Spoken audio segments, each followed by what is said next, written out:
მოგესალმებით კოლეგებო, გთხოვთ კენჭი უყაროთ წარმოდგენილ დღის წესრიგს, დღეს 5 კანონპროექტი გვაქვს გასახელველი, ვინ არის მომხრე, მადლობა.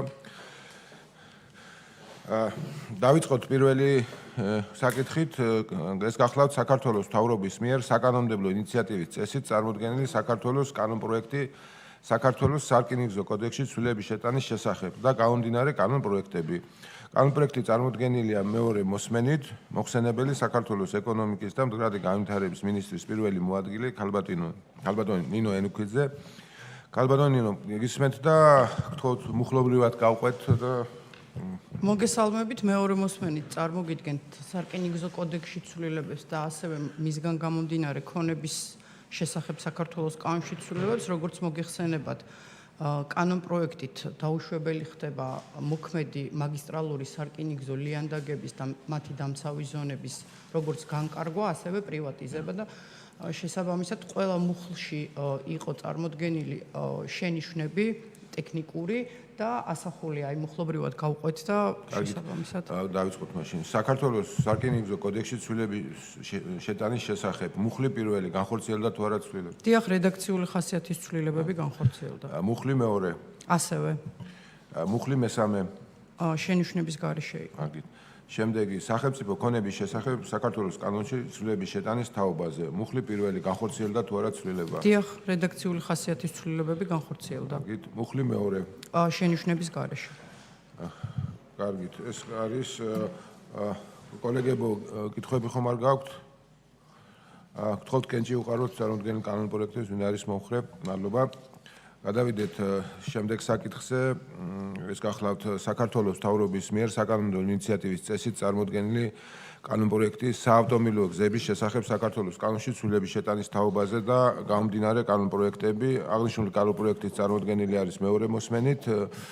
მოხსენებელი საქართველოს ინფრასტრუქტურის მინისტრის მოადგილე ქალბატონი მზია გიორგობიანი. ქალბატონი მზია, გთხოვთ აქაც მუხლობრივად მივყვეთ, გთხოვთ მოგვახსენოთ.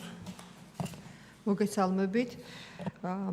წარმოგიდგენთ მეორე მოსმენისათვის საკანონმდებლო პაკეტს. ეს გახლავთ საავტომობილო გზების შესახებ და მისთან თამდები საკანონმდებლო ცვლილებები. იურიდიულ საკითხთა კომიტეტის მიერ გამოთქმული შენიშვნების გათვალისწინებით მოხდა ცვლილებები ორ საკანონმდებლო ინიციატივაში და მუხლობრივად გავყვეთ რაც კარგით, გავყვეთ მუხლობრივად.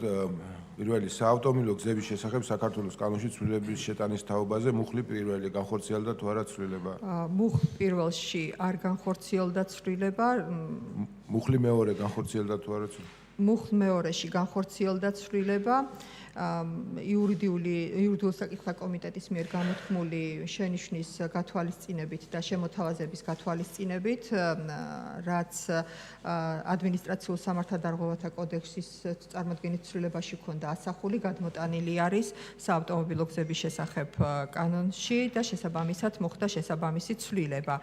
ანუ ნაცვლად 22 მუხლს დაემატა 22 პრიმა მუხლი, სადაც ასახული არის პროცედურულად თუ როგორ შეიძლება რომ საავტომობილო გზების დეპარტამენტთან შეთანხმების ან შეუთანხმებლობის შემთხვევაში როგორ უნდა იმოქმედოს გზების დეპარტამენტმა, რა ტიპის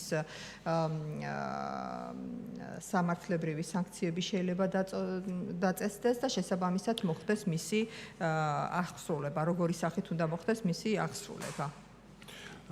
ასევე მუხლი 3 განხორციელდა თუ რა ცვლილება? მუხლი 3 არ განხორციელდა ცვლილება. გოდიშით ერთი წუთით დავაზუსტებ, ანუ მუხლი 1-ის მეორე პუნქტში განხორციელდა ცვლილება, მუხლი 2-ში განხორციელდა ცვლილება და მუხლ 3-ში, რაც პირველზე იყო ამოქმედებასთან დაკავშირებით, დარჩა იგივე. კარგით, მადლობთ.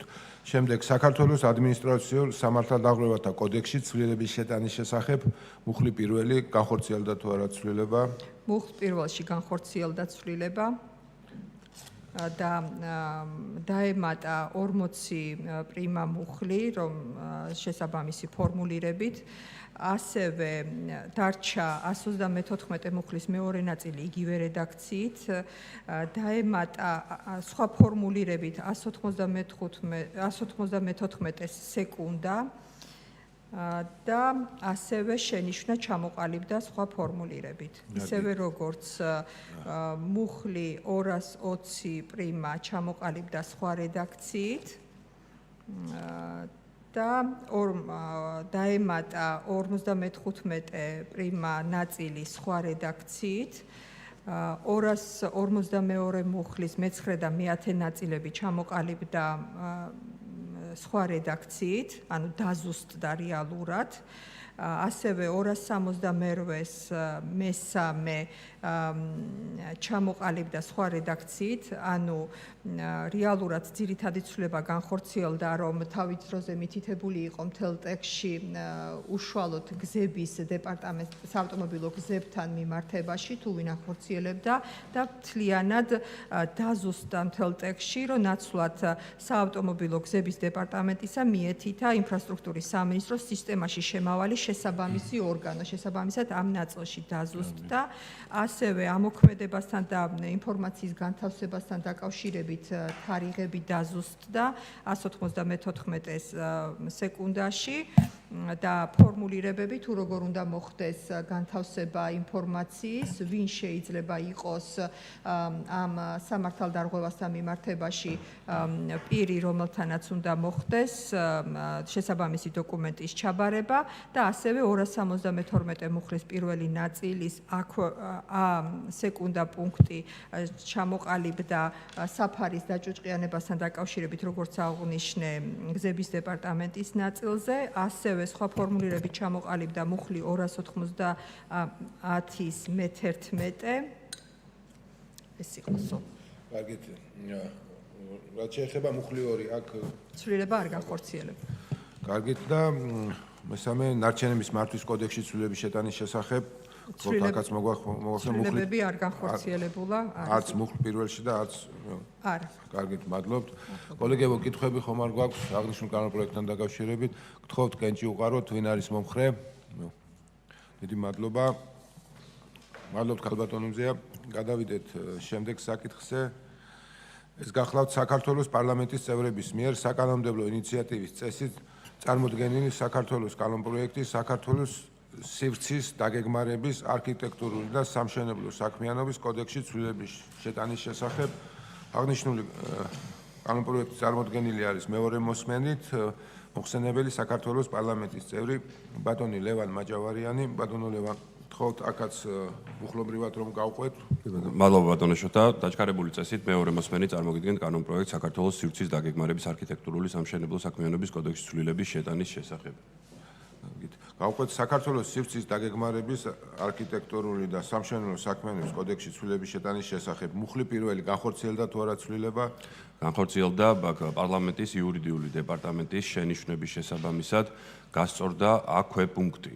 კერძოდ, ძირითადად ტერმინოლოგიაში არის ცვლილებები უფრო იურიდიულ ენაზე გამართული. დაკონკრეტდა, რომ კულტურული მემკვიდრეობის უძრავ ძეგლში მოიაზრება შენობა ნაგებობა, რასაც მოვიაზრებდით, თუმცა გთხოვეს, რომ დაგვეკონკრეტებინა.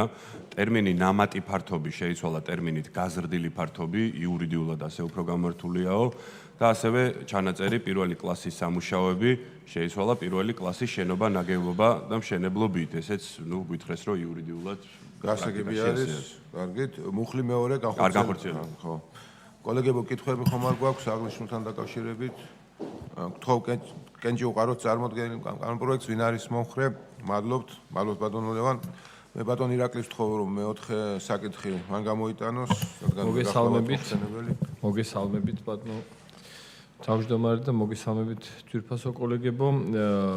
მეორე მოსმენით განვიხილავთ ლატარიების აზარტული და მომგებიანი თამაშობების მოწყობის შესახებ საქართველოს კანონში ცვლილების შეტანის თაობაზე კანონპროექტს. გთხოვთ ბატონო შოთა, გავყვეთ მუხლობრივად. კარგით.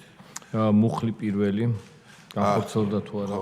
მუხლი პირველი განხორციელდა ცვლილება, კერძოდ პროექტიდან ამოღებული იქნა პირველი მუხლის პირველი პუნქტის იქვე პუნქტი. აღნიშნული გამპონებებულია იმით, რომ ახალი კატეგორიის ნებართვები მოიცავს მხოლოდ სისტემურ ელექტრონული ფორმით აზარტული ან მომგებიანი თამაშობების საერთაშორისო ორგანიზებას.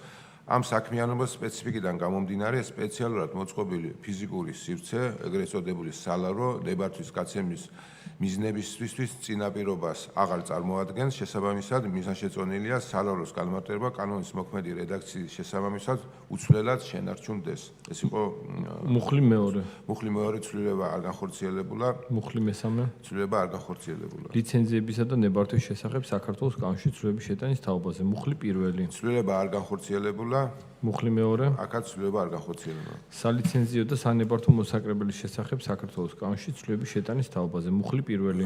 აქაც ცვლილება არ განხორციელებულა, მუხლი მეორე. აქაც ცვლილება არ გვაქვს. სათამაშო ბიზნესის მოსაკრებლის შესახებ საქართველოს კანონში ცვლილების შეტანის თაობაზე. მუხლი პირველი. აქაც არ განხორციელებულა ცვლილება, მუხლი მეორე. აქაც ცვლილება არ გვაქვს. რეკლამის შესახებ საქართველოს კანონში ცვლილების შეტანის თაობაზე. მუხლი პირველი. ცვლილება არ განხორციელებულა, მუხლი მეორე. აქაც ცვლილება არ განხორციელებულა. კითხვები? არ არის. ვაყენებ კენჭის ხრაზე. მინუჭერს ხარს. მადლობა. მადლობთ. კარგით. ახლა გადავიდეთ მეხუთე საკითხზე, რომელიც გახლავთ საქართველოს პარლამენტის წევრების მიერ საკანონმდებლო ინიციატივის წესით წარმოდგენილი საქართველოს კანონპროექტი გრანტების შესახებ საქართველოს კანონში ცვლილების შეტანის თაობაზე. აღნიშნული კანონპროექტის მეორე მოსმენით არის წარმოდგენილი მოხსენებელი საქართველოს პარლამენტის წევრი ქალბატონი მაია ბითაძე. ქალბატონი მაია, გთხოვთ აქაც გავყვეთ მუხლობრივად. მოგესალმებით. კი ბატონო, შტერახან მეორე მოსმენა შეგვიძლია მუხლობრივად გავყვეთ და მოგახსენებ თუ არის სრულად. ხო, გრანტების შესახებ საქართველოს კანონში ცვლილების შეტანის თაობაზე მუხლი პირველი განხორციელდა თუ არა ცვლილება? პირველ მუხლში, რომელთაც ცვლილება განხორციელებულია, მეორე მუხლში არის გარკვეული ტექნიკური ხასიათის ცვლილებები, რომლითაც ასე ვთქვათ, ენერგეტიკის განვითარების ფონდი მითითებულია როგორც გრანტის მიმღები, ასევე გრანტის გამცემი. დიახ. მუხლი მეორე?